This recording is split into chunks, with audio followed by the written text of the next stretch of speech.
നമസ്തേ, സ്വാഗതം. ബീറ്റൺ ഓർഗാനിക്സിൻ്റെ 141 എപ്പിസോഡിലേക്ക്.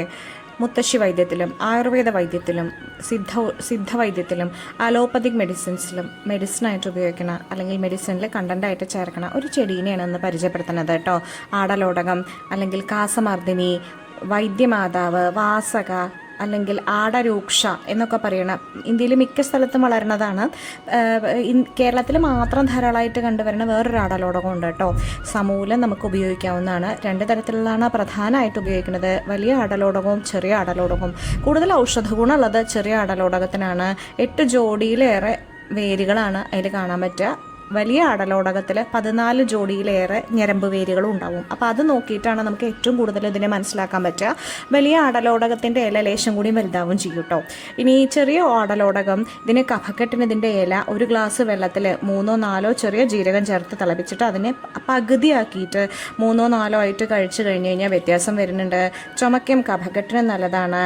ഇല പിഴിഞ്ഞതും തേൻ ചേർത്തതും ഇഞ്ചിനീരും കൂട്ടി കഴിച്ചു വെച്ചാൽ ചുമയ്ക്കും ശ്വാസമുട്ടിനും നന്ന്. കാഷായം വെച്ചിട്ടും പൊടിച്ചതൊക്കെ ഇതിന് ഉപയോഗിക്കാം കേട്ടോ. ഉണക്കി പൊടിച്ചതിൻ്റെ ഒപ്പം ഉപയോഗിക്കുമ്പോൾ അരി വറുത്തതും ജീരകവും കുരുമുളകും കൂടി ചേർത്ത് ഏറെ നന്ന്. രക്തം, ക്ഷയം, വയറുവേദന, നേത്രരോഗങ്ങൾ, അതുപോലെ തന്നെ ആസ്മ, ബ്രോങ്കൈറ്റിസ്, ശ്വാസം മുട്ടൽ, അതിനൊക്കെ അസലാണ്. ഇല ഉണക്കി ചുരുട്ടാക്കിയിട്ട് ചിലർ വലിക്കൂട്ടോ ശ്വാസം മുട്ടലിന്. ഈ ആടലോടകം, ചെറുചുണ്ട, അതേപോലെ കുറുന്തോട്ടി, കർക്കിടക ശൃംഗി, ഇതൊക്കെ കഷായം വെച്ചിട്ടും ശ്വാസം മുട്ടലെടുക്കും. രോമകൂപങ്ങളിലൂടെ ബ്ലഡ് വരണ ഒരു രക്തസ്രാവം വരുന്നുണ്ട്. അതിന് ഇതിൻ്റെ വെറും രക്തചന്ദനമല്ല, വെറും ചന്ദനം അരച്ച് കഴിക്കാം. അമിത രക്തസ്രാവം, ഈ മെൻസസുമായിട്ട് ബന്ധപ്പെട്ടത്, അതിൻ്റെ ഒപ്പം ഇലനീരും ശർക്കരയും കൂടിയും കഴിച്ചാൽ മതി. ക്ഷയരോഗത്തിൻ്റെ ആദ്യഘട്ടത്തിൽ ഭയങ്കര ചുമ ഉണ്ടാവും. അതിന് ഇതിൻ്റെ ഇലനീര് കഴിച്ചാൽ മതി.